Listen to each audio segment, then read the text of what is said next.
اللهم صل على سيدنا محمد وعلى آل سيدنا محمد. أعوذ بالله من الشيطان الرجيم. بسم الله الرحمن الرحيم.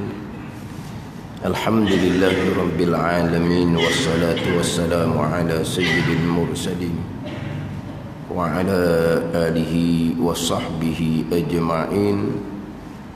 رب اشرح لي صدري ويسر لي أمري واحلل عقدة من لساني يفقه قولي. سبحانك لا علم لنا إلا ما علمتنا إنك أنت العليم الحكيم. ولا حول ولا قوة إلا بالله العلي العظيم.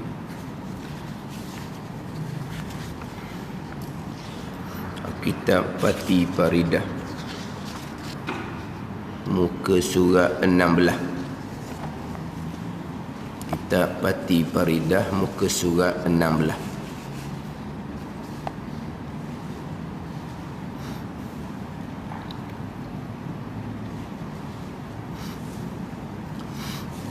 Qala al-muallifu rahimahullahu ta'ala wa nafa'ana bi'ulumihi amin. Keenam, wahdaniyah, sifatun salbiyatun. Terjemahan wahdaniyah, keesaan Allah. Erti keesaan Allah. Allah esa, tunggal. Keesaan Allah, terjemahan daripada wahdaniyah. Erti keesaan Allah, Allah esa, tunggal. Keenam daripada 20 sifat yang wajib atas mukallaf mengetahui dan berpegang secara tafsil. Selepas daripada berpegang secara ijmal, Allah Subhanahu wa ta'ala bersifat dengan sifat kesempurnaan yang tidak terhingga banyaknya. Maha suci Allah daripada sebarang sifat kekurangan yang tidak terhingga banyaknya. Dalil Allah bersifat dengan sifat kesempurnaan, dalil maha suci Allah daripada sifat kekurangan adalah ada makhluk. Itu secara ijmal. Secara tafsil, wajib atas mukallaf mengetahui dan berpegang 20 sifat. Jadi keenam daripada 20 sifat. Wahdaniyah. Wahdaniyah ni sifatun salbiyatun, sifat yang bangsa ternapi, sifat yang bangsa ketiadaan. Yang mana sifat salbiyah ni sifat yang kita nak reti, nak faham sifat ni, kena tafsir terjemah dengan tidak. Wahdaniyah tidak berbilang. Wahdaniyah dengan makna tidak berbilang. Esa apa makna? Tidak berbilang. Sedia apa makna? Tidak ada permulaan. Kekal apa makna? Tiada kesudahan. Mukhalafah apa makna? Tidak serupa dengan makhluk. Tu hak nak erti dia kena terjemah dengan tidak seumpama tu dipanggil sifat salbiyah. Adapun kudrah, kuasa, tidak lemah, itu bukan nak erti kudrah kuasa tu kena tafsir dengan tidak lemah. Itu lazim dia sahaja. Kuasa faham dah, lazim dianya tidak lemah. Bukan kata kuasa tak faham, kena tafsir dengan tidak lemah. Bukan, tidak lemah tu lazim dia. Adapun esa satu. Apa makna esa? Satu, tidak berbilang. Tidak panggil sifat salbiyah. Terjemahan wahdaniyah adalah keesaan Allah. Yang mana walaupun duduknya sifat wahdaniyah yang keenam letak susunan, tapi kita maklumlah susunan nombor sifat yang pertama, sifat yang kedua sampai ke sifat yang ke-20 tersusun seumpama tu bukan hakiki. Itu dia panggil tertibu zikri sahaja. Susung satu tu untuk sebut. Kalau nak sebut tak bilang 1, 2, 3 nak sebut mana. Tapi bukan susung hakiki. Susung hakiki macam tertib wudu, tertib sembahyang. Tu kena susung gitu sungguh. Kalau tak susung gitu, tiba-tiba basuh kaki dulu baru basuh muka, tu tak panggil wudu. Tu memang susung hakiki tu. Adapun sifat Allah yang pertama, yang kedua, yang ketiga, sifat Allah kena ada nombor gitu? Tidak. Cuma kena susung gitu untuk menyebut. Sebab 20 kalau dak 1 nak sebut kan ada 20. Boleh sebut 20. Wujud kidam bakak sampai kaunu mutakalimah bukan 20. Dua sifat pun tak boleh nak sebut serentak. Boleh? Wujud dengan kidam boleh sebut serentak? Tak boleh. Maka kena susung. Jadi susung tu susung untuk menyebut saja. Tapi walaupun susung tu untuk menyebut, ulama susung wujud kidam bakak tu ada hikmah dia. Ulama yang susung wujud kidam bakak, ulama muktabar yang susung wujud kidam bakak, yang mana Al-Quran dan hadis.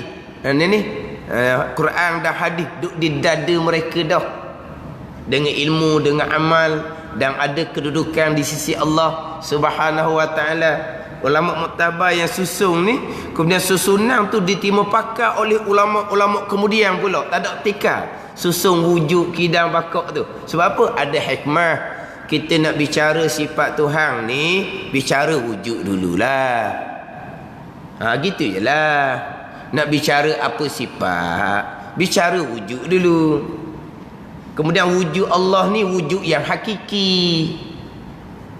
Wujud Allah ni hak wajibul wujud, hak hak wajib ada.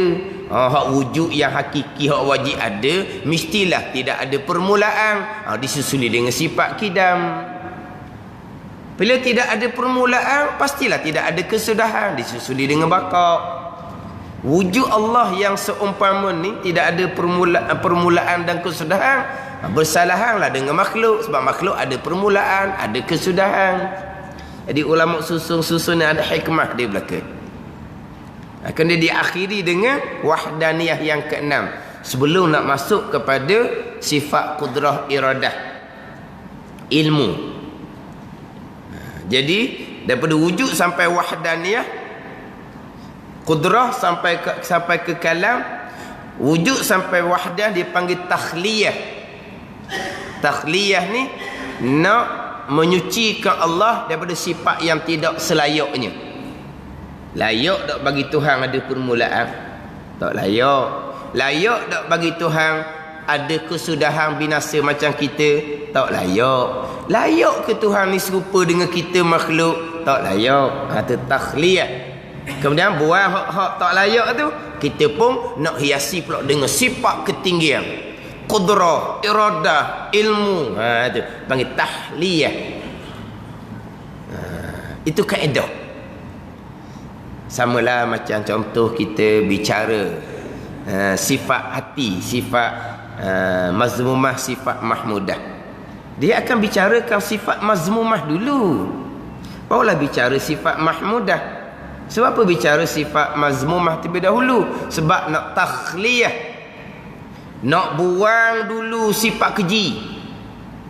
Kemudian lepas buang sifat keji, nak hiasi dengan sifat kepujian. Barulah disusuli dengan 10 sifat mahmudah. Pada ni buang hak sifat tak layak dulu, buang sifat hak keji dulu di hati kita. Kemudian kita pun hiasi hati dengan sifat kepujian. Sebab tu dimulai dengan 10 sifat mazmumah dalam kitab Hidayatus Salikin, barulah disusuli dengan 10 sifat mahmudah dalam kitab Hidayatus Salikin, kitab kita yang kedua. Itu panggil takhliyah, tahliyah. Samalah macam kita ni kan, nak jangok, nak apa, pergi mandi kau dulu ke mana? Pergi bersih kau dulu, busuk bangun. Apok gelohong apa? Busuk bangun, apok gelohong. Ke mana? Apok gelohong. Apok kohong. Gelohong ke kohong? Gelohong. Kohong. Mana busuk bangun, apok kohong. Pergi mandi dulu, barulah jangan pakai comel, bubuh bedok bubuh. Ni balik busuk bangun digi bubuh bedok bubuh gicu, tu tak cukup. Ni tak cukup kan? Tak cukup apa mai? Tu jinak tak cukup tu mandi dak apa dak. Mandi dulu, buang dulu hak busuk-busuk. Barulah hiasi pula dengan jangan. Gitulah. Di takhliyah, tahliyah. Jadi buang dulu sifat-sifat yang tak selayaknya. Kemudian dihiasi pula dengan sifat-sifat ketinggian bagi Allah. Dimulai dengan kudrah, iradah, ilmu, hayah. Tapi kalau kita nak susung, lah. Tapi sifat Tuhan tak ada susung. Tak ada sifat Tuhan koding belaka, dia tak ada nombor. Tapi kalau kita nak kira, kita nak pergi pada kudrah, iradah, ilmu, hayat. Kalau kita nak susun dari segi akal kita, hak mana sifat hak kita nak sebut dulu? Kudrah, iradah, ilmu, hayat. Hak mana kita sifat yang kita nak ubah dulu? Hayat dulu lah. Nak bicara ilmu ke, iradah ke, kudrah ke, hidup ke tak hidup? Bicara hayat dulu. Kemudian hidup, ada tak sifat ilmu? Ada sifat ilmu. Bila ada sifat ilmu, ada tak sifat iradah? Ada sifat iradah. Bila ada sifat iradah, barulah kudrah melakukan. Ni faham molek ni bukan susung gitu sifat Tuhan ni. Ni pada ta'akul, pada nak napak. Hayah, ilmu, iradah, kudrah. Gitu dah. Hayah dululah. Tapi kenapa dimulai dengan kudrah? Kenapa dimulai dengan kudrah? Ini kita cerita dari susunan sifat 20. Di pembicaraan wahdaniyah ni, dipecah nanti dia akan bicara kepada 3 bahagi.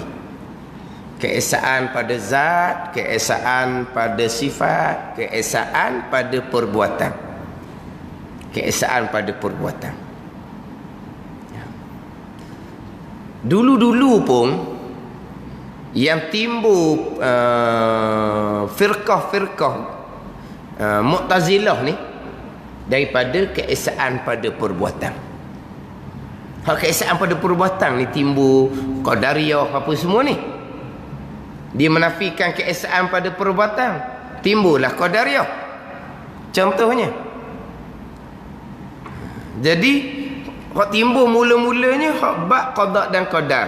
Hak bab keesaan pada perbuatan. Jadi wahdaniyah yang ketiganya keesaan pada perbuatan. Mati molek keesaan pada perbuatan. Tidak ada perbuatan yang lain di perbuatan Allah yang beri berkah. Dan kesemuanya perbuatan Allah tanpa bersyarikat, tanpa bekerjasama. Qadariyah ni dia bersyarikat. Bersyarikat macam mana? Oleh kerana Tuhan letak dah kudrah di hamba, kudrah telah pula beri berkah. Jadi bersyarikatlah di situ. Syarikat kat mana? Kerja Allah bubuh kudrah di hamba. Kemudian kerja kudrah di hamba tu pula yang beri berkah. Ni dia panggil menafikan keesaan pada perbuatan. Itu Qadariyah. Jadi kejak di keesaan pada perbuatan, tidak ada perbuatan yang berkah melainkan perbuatan Allah. Dan sekalian perbuatan Allah tidak ada bersyarikat, bekerjasama, berkongsi. Keesaan kesemuanya perbuatan Allah. Kesemuanya perbuatan Allah ni mari mana ni? Mari daripada Allah yang bersifat dengan kudrah. Ni. Ada ni. Pergi pada bicara kudrah. Sebab apa ni? Ni keesaan pada perbuatan bicara kudrah yang mengadakan segala-gala. Kemudian Allah yang bersifat dengan kudrah yang mengadakan segala-gala ni. Tuhan mengada gitu je. Tidak ada ketetapan, tidak ada ketentuan. Tuhan buat segala-gala ni selaras dengan apa yang Tuhan letak daripada azal. Tuhan mana? Tuhan yang bersifat dengan iradah. Itu susuli dengan sifat yang ke-8, sifat iradah. Ni. Tambahan pula yang zahir di hadapan kita sekarang adalah datang daripada asar kesan ta'alluq sifat kudrah Allah. Hak iradah menentu azali. Hak sedang berlaku inilah perbuatan Allah yang sedang berlaku sekarang. Sebab itu dimulakan dengan kudrah. Yang zahir depan mata kita inilah adalah kesan daripada ta'alluq sifat kudrah Allah. Yang mana ta'alluq sifat kudrah Allah ni umum. Kenapa? Meratai. Kesemua yang berlaku adalah datang daripada Allah yang bersifat dengan kudrah. Itu zahir. Kemudian Tuhan buat ni selaras dengan hak Tuhan letak pada azal. Tuhan mana? Tuhan yang bersifat dengan iradah. Tuhan telah menetapkan, memutuskan segala-gala pada azal. Tuhan letak mutuh ni, Tuhan letak mutuh dengan jahil-jahil. Tak. Tuhan letak mutuh pada azal selaras dengan ilmu Tuhan. Disusuli sifat yang ke-9, sifat ilmu. Ni. Dah kalau kudrah ada, iradah ada, ilmu ada, adalah sifat hayah. Faham tak ni? Maknanya susunan ni comel dah kita ni. Sebab tu kita nak faham bab keesaan, nak faham bab qada qadar, kena ngaji kaedah sifat 20. Orang yang mempermain-mainkan kaedah sifat 20, walaupun dia tu bunyi CJ tinggi dalam bidang-bidang tertentu bagi mereka, tapi kalau masuk je bab qada dan qadar, tak luluh. Itu rukun iman yang ke-6. Walaupun title mereka tinggi, label mereka tinggi, kadang-kadang bicara bab fiqh, maknanya detail molek bicara bab fiqh apa semua, tapi kalau mereka ni yang mempermain-mainkan kaedah sifat 20, ataupun mereka terima kaedah sifat 20, mereka mengakui kaedah sifat 20, tapi mereka tidak mempelajari kaedah sifat 20, pergi pada bab qada dan qadar. Ada ni zaman sekarang.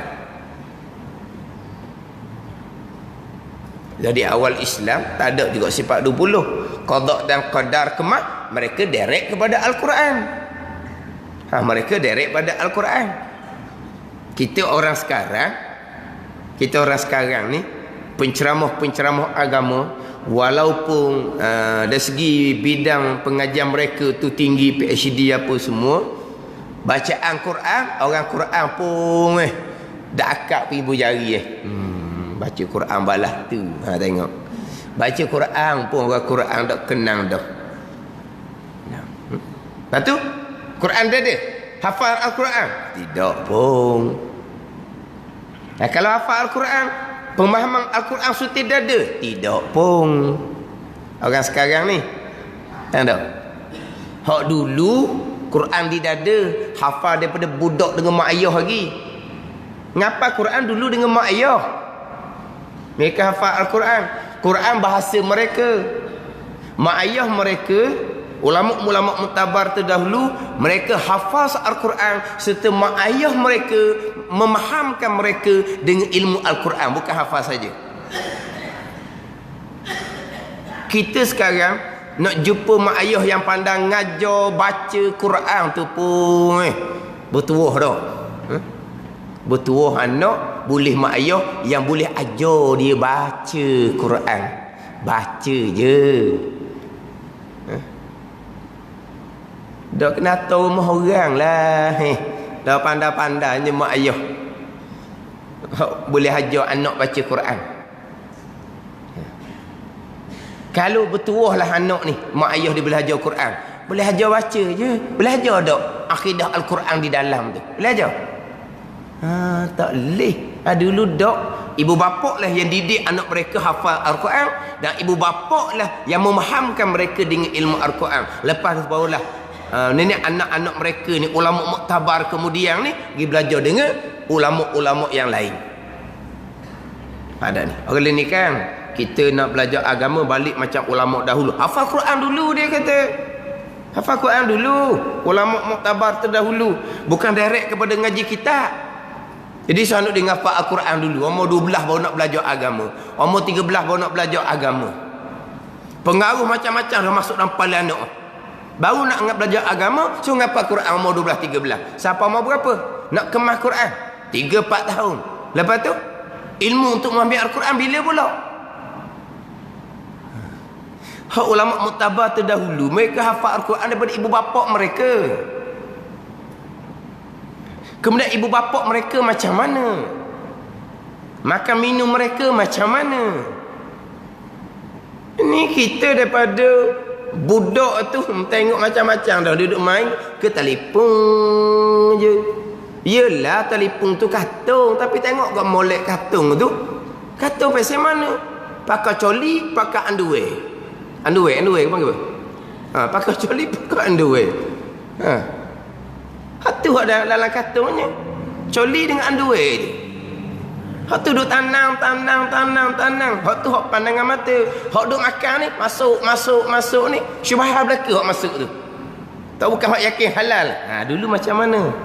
Sebab sekarang ni ada orang dia salah faham. Kita ulama lampau dak ngaji kita, hafal Quran dulu. Kita pun hafal Quran dulu sekarang. Balik semula macam mana sejarah hidup ulama-ulama muktabar terdahulu.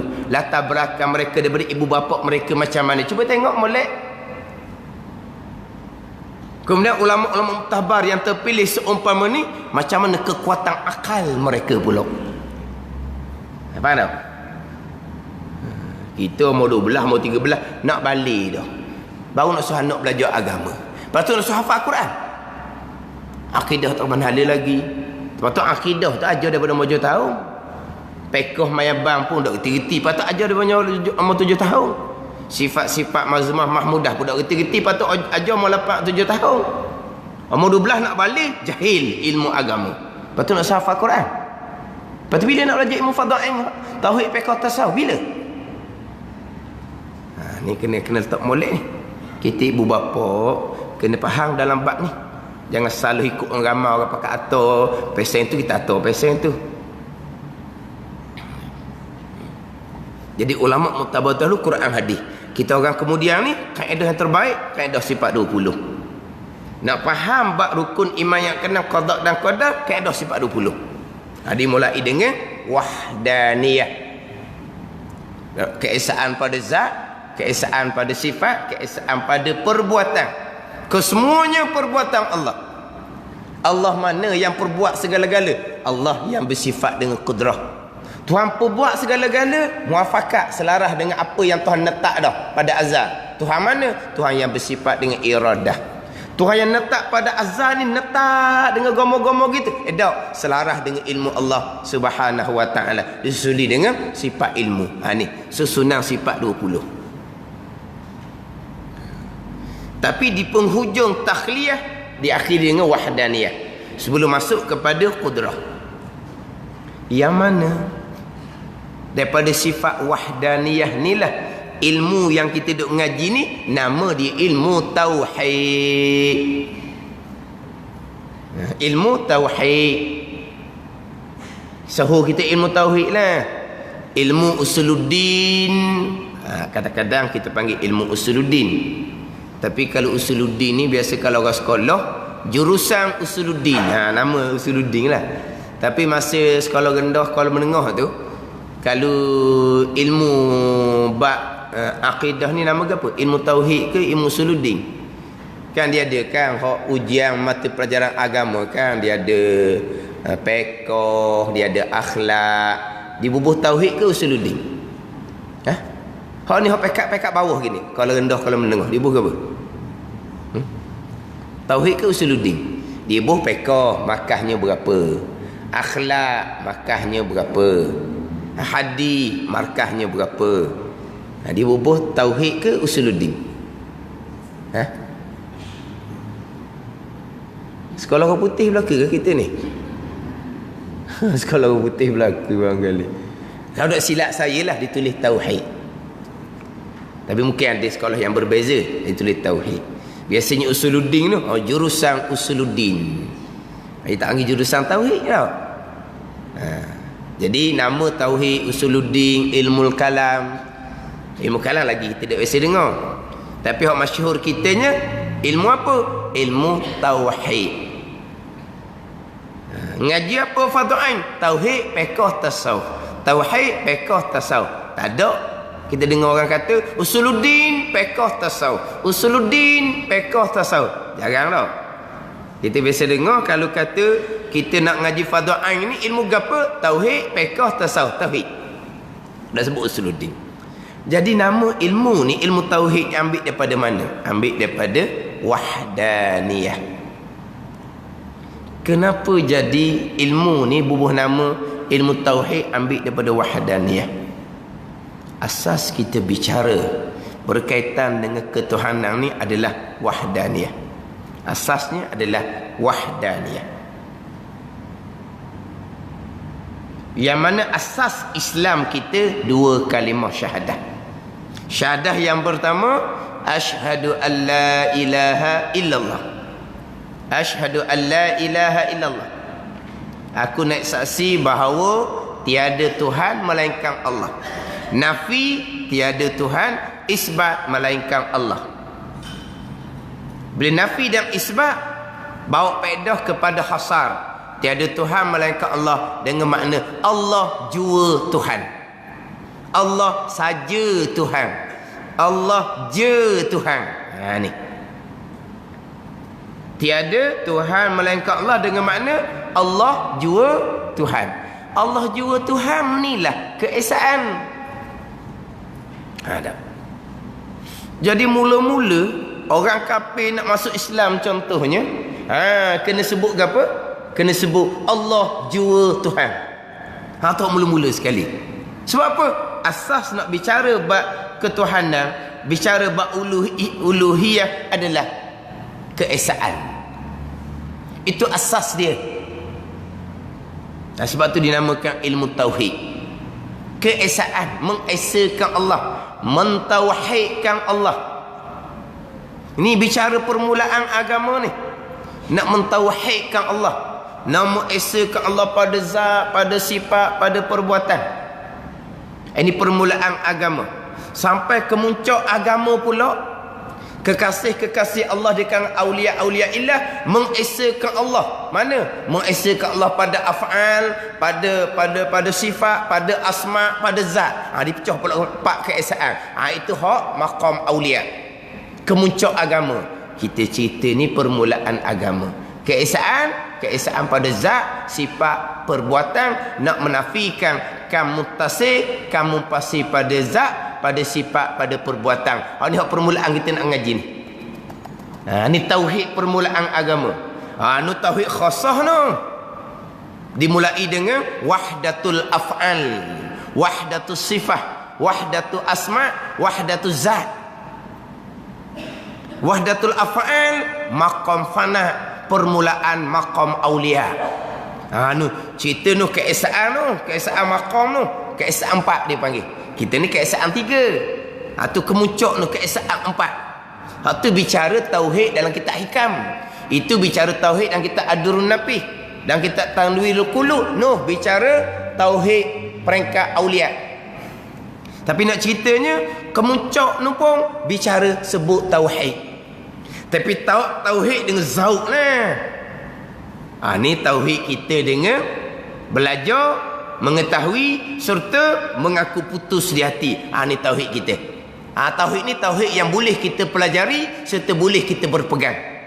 Hak tauhid empat tu kurniaan daripada Allah Subhanahu wa taala. Itu boleh cerita tapi jangan duk buh kita tu. Jangan nak paksa-paksa diri. Tauhidul af'al, mengesakan Allah pada perbuatan. Allah belaka, tak ada kita. Ikhtiar usaha pun tak ada kita, tu Jabariyah. Lepas tu sampai makan fana tu, tak ada ikhtiar usaha, itu dia makan fana, Tuhan buat dia gitu. Bukan dia lakon-lakon, bukan dia menafik, dia buang di i'tikad dia ada pilihan dan perbuatan. Tuhan lenyapkan mereka. Ni kena letak molek ni. Tapi cuma saya nak cerita di sini, kita bicara permulaan nak mengenal Allah, keesaan. Tapi kemuncak ni pun keesaan. Tu kedudukan keesaan. Tapi ini keesaan pegangan untuk sah iman. Hak Nun kata keesaan 4 tu, keesaan orang sempurna agama. Itu kurniaan daripada Allah Subhanahu Wa Taala. Jangan duk bubuh-bubuh tu. Jangan duk laku-laku tu. Sekarang ni hak orang duduk jadi bawa kepada salah sampai ke bicara i'tikad, dicampur antara keesaan permulaan keesaan 3 ni dicampur dengan keesaan 4. Tu salah sangat tu. Ni hak banyak berlaku ni sekarang ni. Dia nak bicara bab keesaan 4 dan kita hikam adu Nabi, keesaan 3 ni pun dah kemah lagi. Tak lepas lagi keesaan hak 3. Hak ni hak fardu ain kita ni. Hak ni hak permulaan agama kita. Dan permulaan kita duk bicara bab mengenal Allah adalah keesaan.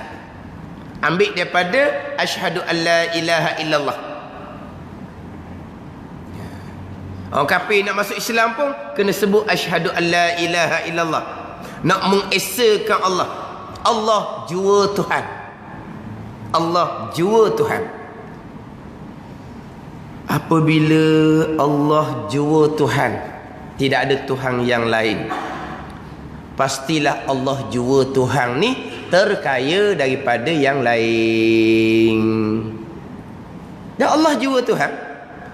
Kalau Allah tidak terkaya daripada yang lain, Allah jua Tuhan. Lepas tu Allah nak pakai siapalah kalau Allah tidak terkaya daripada segala yang lain. Mesti Allah jua Tuhan ni terkaya daripada yang lain. Istighna. Mari daripada mana ni? Allah jua Tuhan. Mestilah Allah jua Tuhan ni istighna, terkaya, lepas daripada segala-gala. Sebab apa? Terkaya, lepas daripada segala-gala. Sebab Allah jua Tuhan, tak ada Tuhan lain. Kalau ada dua Tuhan, bolehlah bekerjasama antara dua Tuhan tu. Kalau kita buat rupa bekerjasama, nak kerjasama guna dia gomoh lah ada dua Tuhan ni. Tapi Allah jua Tuhan, pastilah Allah jua Tuhan ni bersifat dengan istighna, terkaya daripada segala-gala.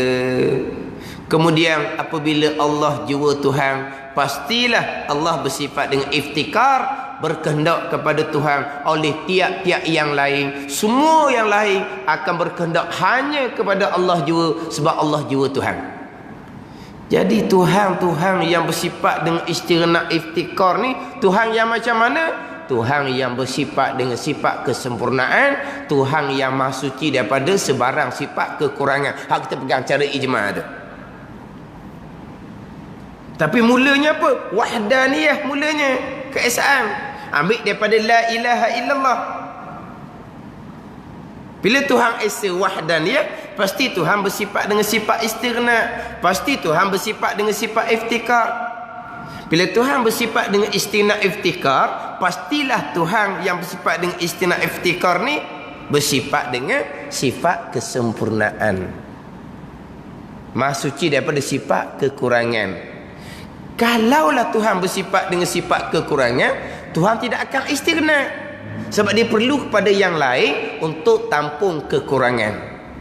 Jadi kalau Tuhan pun perlu pada yang lain untuk tampung kekurangan, yang lain nak berkehendak pada Tuhan macam mana? Tuhan pun berkehendak pada yang lain. Pastilah Tuhan yang istighna iftikar ni bersifat dengan sifat kesempurnaan. Pastilah Tuhan yang bersifat dengan istighna iftikar ni maha suci daripada sifat kekurangan. Gitu.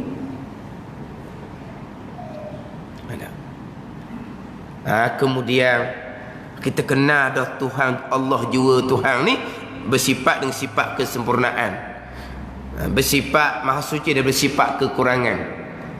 Lepas tu kalau kita nak padang lah, makna kita kenal Tuhan yang Esa ni, hak sifat Tuhan yang Esa, sifat kesempurnaan tidak terhingga banyaknya. Lepas tu setakat mana gak padang kita kenal Tuhan yang kita duk sebut la ilaha illallah. Kita nak kenal Tuhan hak Esa tu. Kita nak kenal Tuhan hak istighna iftikar tu. Setakat mana gak? Ambil lah 20. Hak 20 ni 11 masuk pada istighna, 9 masuk pada iftikar secara tafsil. Ambil mana tu? Ambil dia umbi asalnya adalah keesaan wahdaniyah.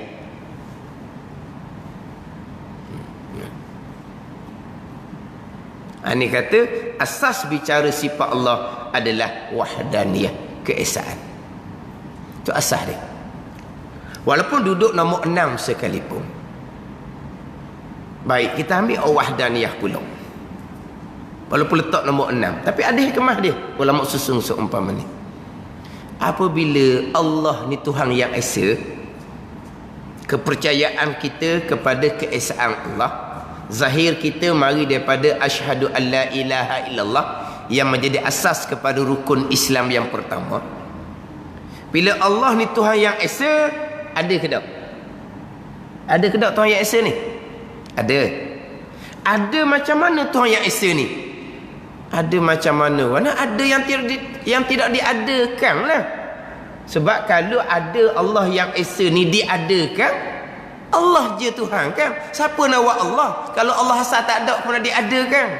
Mestilah Tuhan yang Esa ni ada, tidak ada permulaan. Tu baik wujud kidang tu. Ada ni. Dan sekarang ni Tuhan Esa. Ada tu tetap dah. Ada macam mana Tuhan yang Esa? Mestilah ada, tidak ada permulaan. Kalau Tuhan yang Esa ni asalnya tak ada dah Tuhan lain. Lepas tu nak ada guna Tuhan Allah ni. Jadi bila Tuhan ni Esa satu, mestilah ada Tuhan yang satu ni tidak ada permulaan.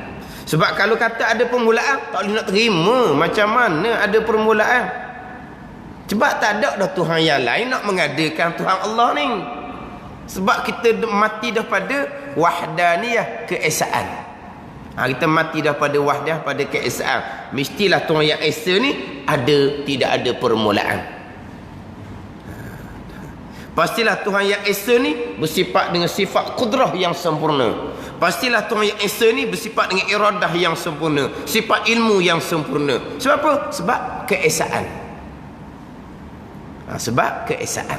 Ini kata mati di keesaan tu.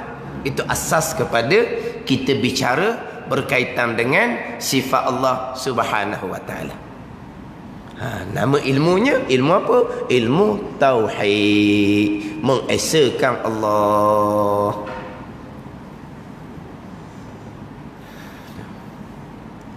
Begitu juga kita bicara sifat Rasul.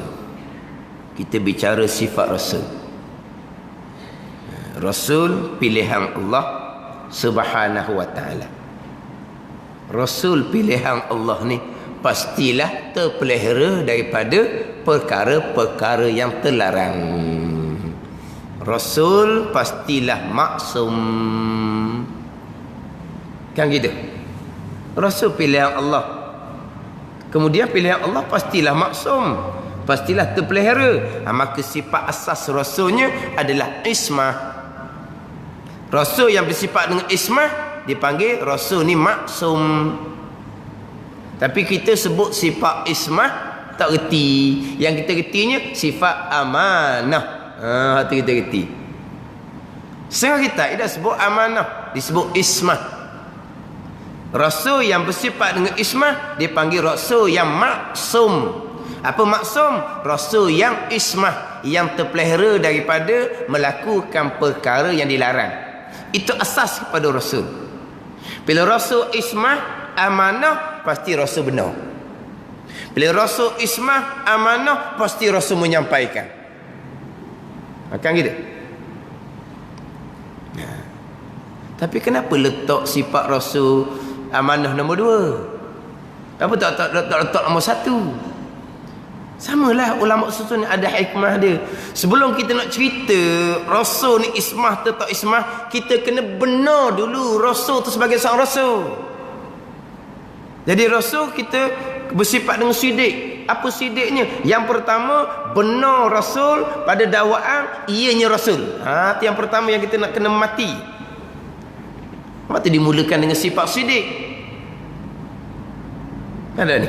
Yang pertamanya, nak kena benar dulu rasul ni adalah Rasulullah. Ada ni.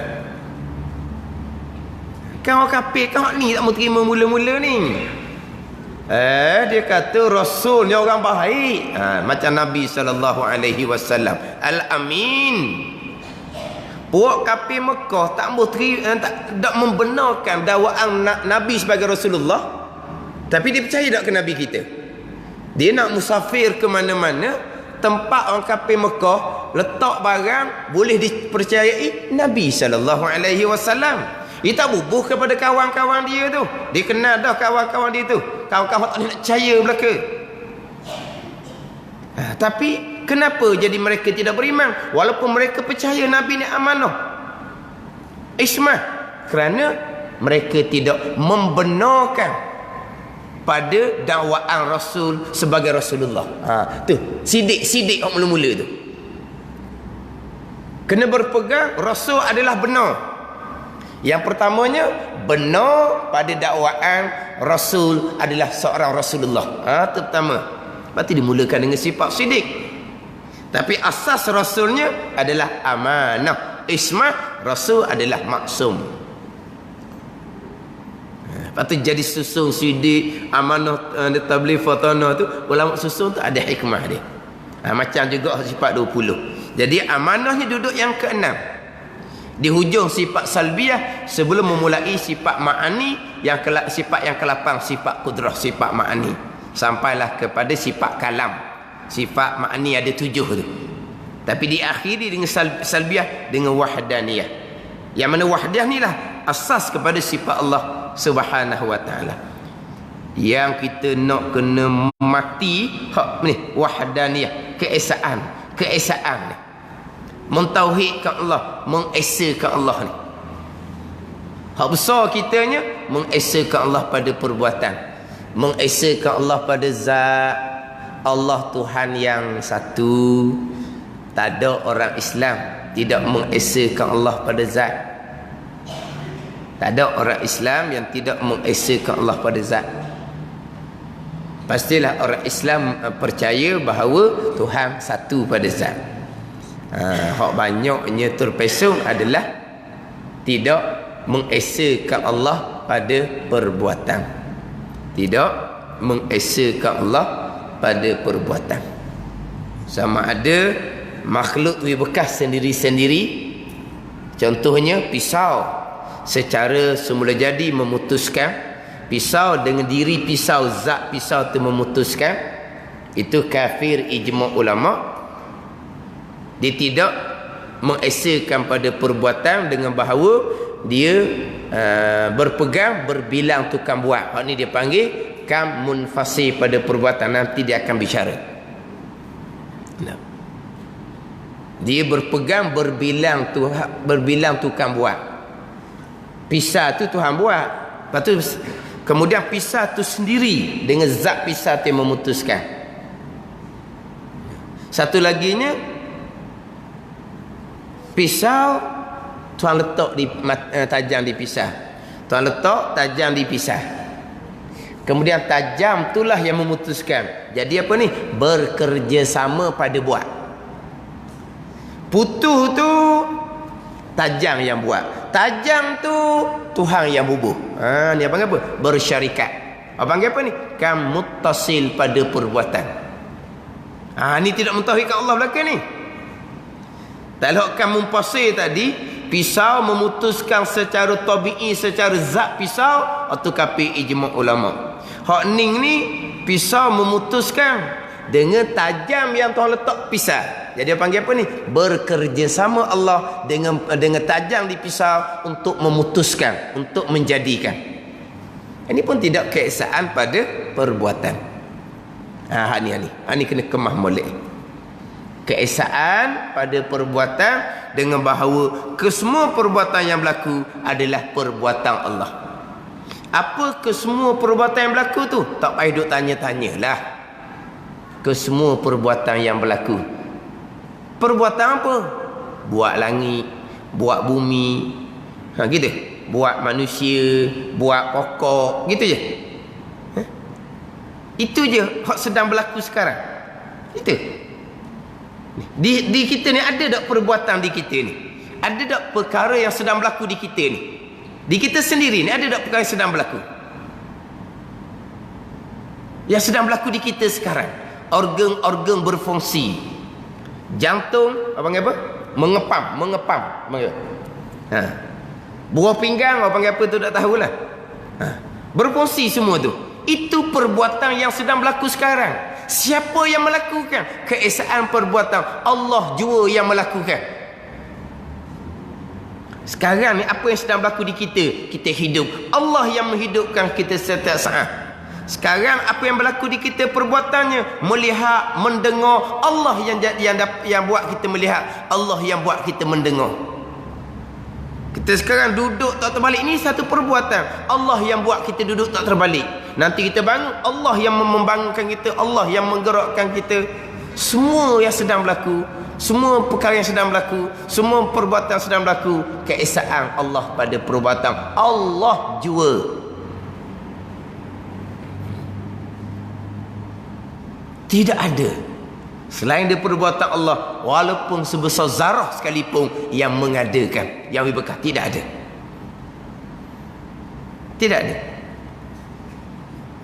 Ini yang panggil keesaan pada perbuatan.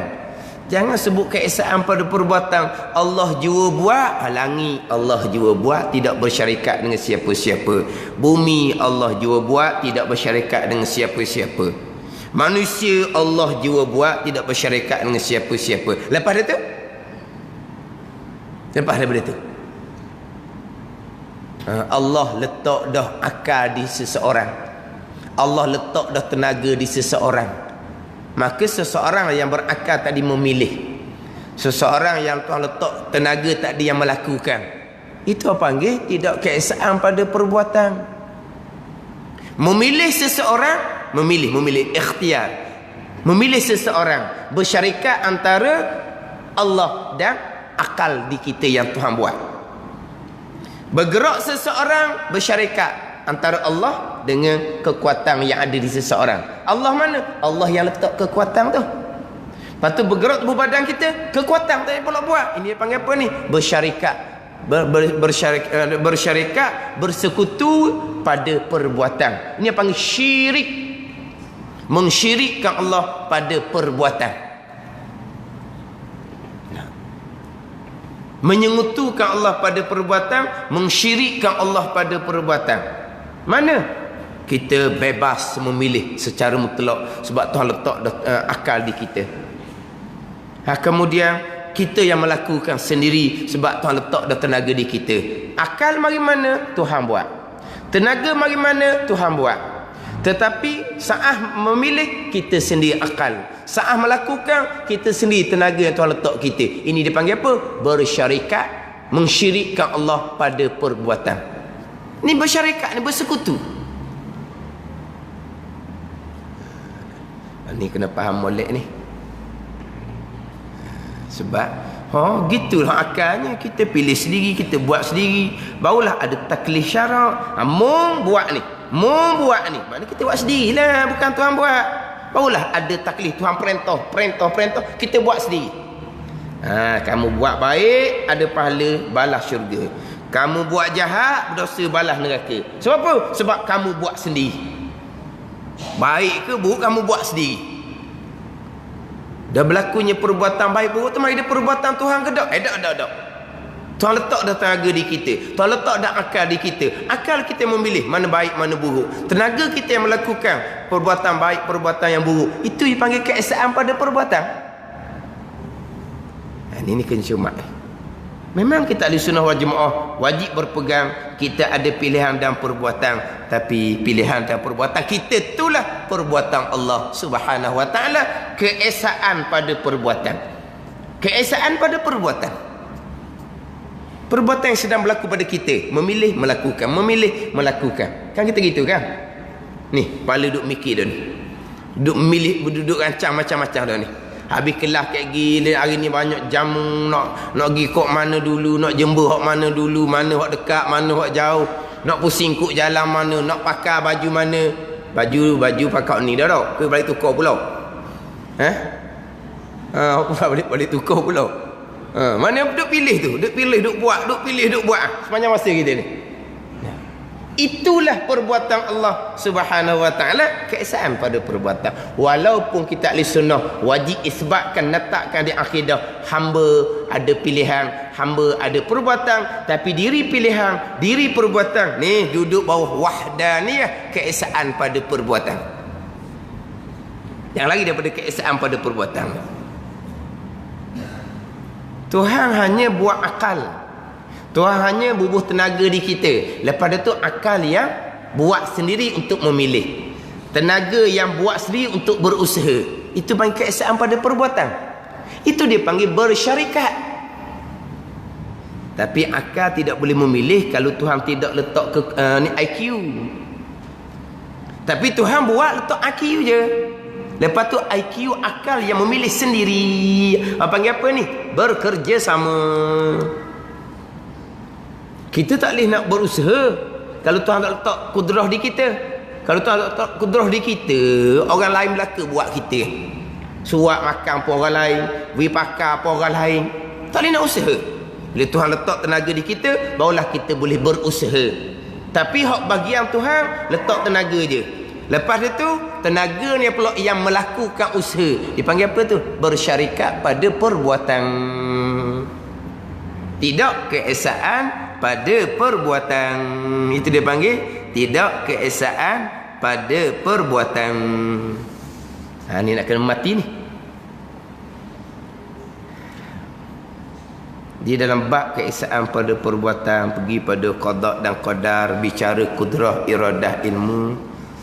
Kadang-kadang tak disangka-sangka, kadang-kadang kena-kena berpahaman dengan pahaman akidah yang terpesong. Tu kata kena kemah molek ni kita dalam bab ni. Kita ngaji kaedah sifat 20 di bab keesaan ni kena mati molek. Tapi kadang-kadang orang mempermain-mainkan kaedah sifat 20, di antaranya bicara wahdaniyah ni lah. Nak menafikan kamutasi, kamumpasi pada zat, pada sifat, pada perbuatan. Itu semua istilah ilmu belaka. Istilah ilmu belaka.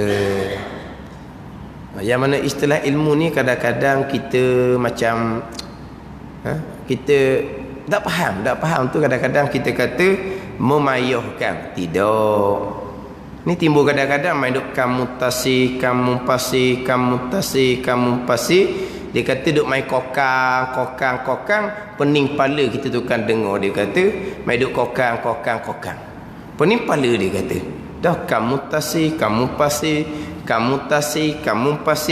Jadi mana? Dia panggil kata kokang. Dia jadi pening kepala dia kata. Hak tu kita yang mana? Macam ginilah. Kalau kita tak ngaji molek tajwid, mak wajib muttasil, mak jaih mufassir pun pening. Kalau kita tak ngaji molek tu kan mak wajib muttasil, mak jaih munfasil. Dekat-dekat muttasil satu, munfasil satu. Satu mak wajib muttasil, satu mak jaih munfasil. Kalau orang tak biasa ngaji, pening. Dekat-dekat bunyi muttasil munfasil. Apa dia pula mak wajib muttasil, benda pula mak jaih munfasil. Itu istilah ilmu. Kalau kita dak kemah tu salah belah kita. Sama juga dengan hak kamutasi munfasil. Ini istilah ilmu. Tetapi kalau kita faham molek, cuma kadang-kadang kita dak reti mana perkataan tu. Macam kita kata tajwid, mak wajib muttasil ke mak jaih munfasil ke, kadang-kadang kita semabur tu, tapi time baca time kita baca. Betul mulai ada kita baca. Betul kita bacanya. Tapi kalau tanya sini, mak ke apa ni? Mak apa ni? Mak wajib mutasir ke? Mak apa ni? Kadang-kadang dia kena mikir. Tapi tanya baca, tanya baca. Tanya baca okey je. Tapi tanya nak tanya molek, mungkin. Sama juga kita kamu tasih kamu pasir ni dari segi panggilan ilmu lah, dari segi pegangan insya-Allah. Cuma kita biar faham sampai peringkat tu boleh cerita.